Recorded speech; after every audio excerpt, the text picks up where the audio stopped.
Hello everyone, meteorologist Jordan Aaronsberg here. Good evening. It's right before 7 o'clock or an hour before Love Island comes on for all my Love Island fans who are watching right now.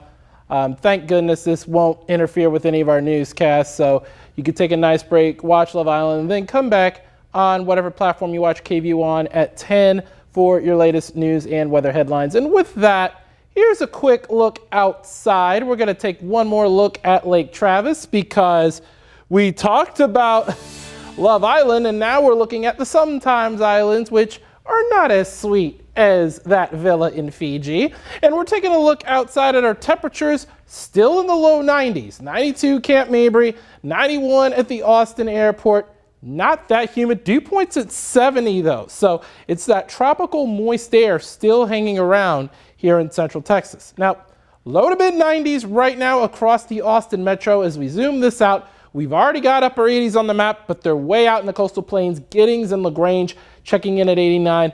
The rest of us are sitting solidly in the lower 90s. Our warm spot though is Georgetown checking in at 94. Now your highs that were recorded today, Camp Mabry got to 96 and the airport got to 95. Yet another day of non-triple digit heat in June. Now, good news for a lot of people. I know a lot of y'all are not fans of that, but we've even had 4 days that were below average, and that was during that period, especially the 11th and 12th, where we had quite a bit of rain here locally, but we've had 23 above average days during the month of June. But the last time we have had triple digit days was May 14th, well ahead of schedule, but then things really slowed down, obviously. And then the last time we didn't have any triple digit heat in the month of June, you're gonna have to go all the way back to before COVID. That would be 2019 for that particular benchmark being reached. Now we're seeing a little bit more in terms of cloud cover in sections of Fayette County, but it's mostly on the higher end as opposed to the lower end. And a lot of the shower activity that was over southwest Texas that did make its way into some sections of the coastal plains, that's now pretty much dissipated, and we're not expecting much from that later on tonight. Now we are tracking some lighter showers, or some heavier showers over portions of southern Oklahoma, just north of that Red River, getting closer to that Dallas-Fort Worth Metroplex. And there is a little bit of rain over sections of West Texas as well, west of Midland and Odessa in that particular section of the Permian Basin. Now your allergy count does have grass and weeds in the low, and mold is in the high, and we do have elevated levels of Alternaria on our sensor this evening, so something you're going to want to watch for your Friday night plans. And of course you can find your allergy count anytime on KVU.com or the KVU app. Now as we take a look at our hour by hour forecast, later on tonight, mid 70s, could probably see maybe a few more of those lower clouds as you start your Saturday morning, but then things will start to heat up once again as we head through your Saturday afternoon. And we could have maybe a few sprinkles, mainly east of I-35, but I'm not expecting much in terms of rain chances. In fact, I only have that at 10%.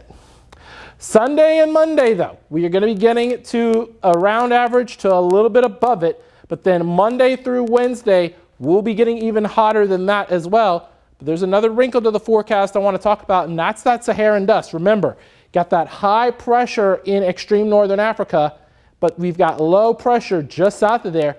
Those two systems are combining to create very strong trade winds in the upper levels that's right around the equator, and it's sending all that Saharan dust all the way across the Atlantic and eventually into central Texas as we head through your Monday and then eventually your Tuesday and Wednesday.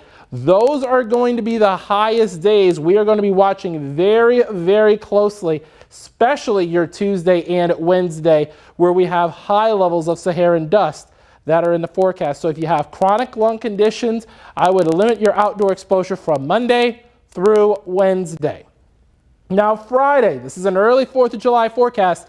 It is still 7 days out, so a lot still needs to be determined, but we are looking at triple digits for that point. Now the trends could go higher or lower depending on what these models do between now and then. So there is a lot that needs to be determined between now and then. So let's see. Angel Cardona is asking for more rain.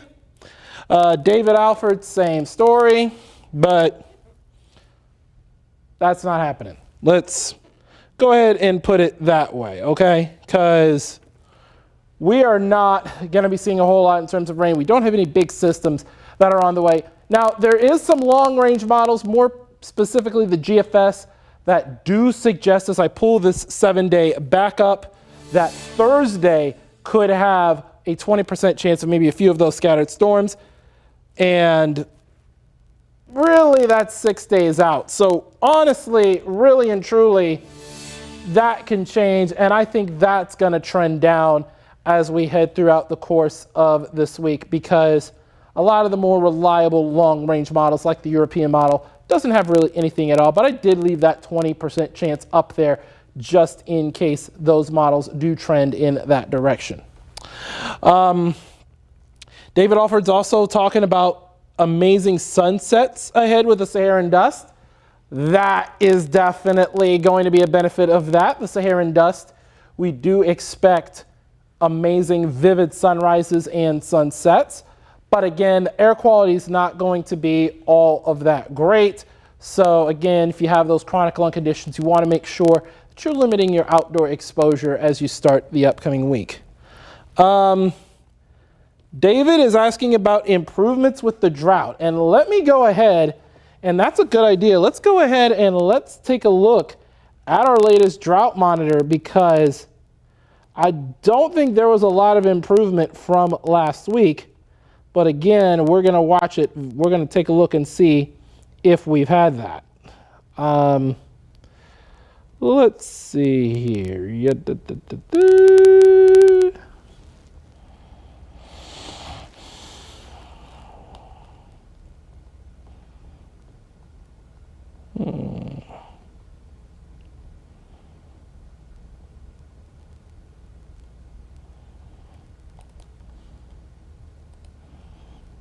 All right, here's our drought monitor, and we're going to put the boxes up right here. And we're going to talk about last week's drought monitor. And it showed Austin still in that severe level of drought, but not that extreme or exceptional level of drought. The only county that has either of those is Gillespie, and only a small slither of southwestern Gillespie County is still in that exceptional drought. Now let's take a look at this week's drought monitor, and it looks like the moderate drought has expanded only just a little bit, but not a lot's changed, David, from last week to this week. So really and truly, not a lot's going on. So really, there was no need to do a drought monitor update, because we were focused a lot on the Saharan dust, and not a lot really changed locally from last week to this week. So really, I mean, really and truly, I know that's something a lot of people are interested in, but there's more things that we were focused on, like the Saharan dust, like the potential for triple-digit heat, especially next week. But I'm not really seeing a whole lot going on. And Angel Cardona saying happy Friday to everybody in the studio. Hope y'all have a good weekend. I hope you have a good weekend too, Angel. I hope the weekend has gone well for you.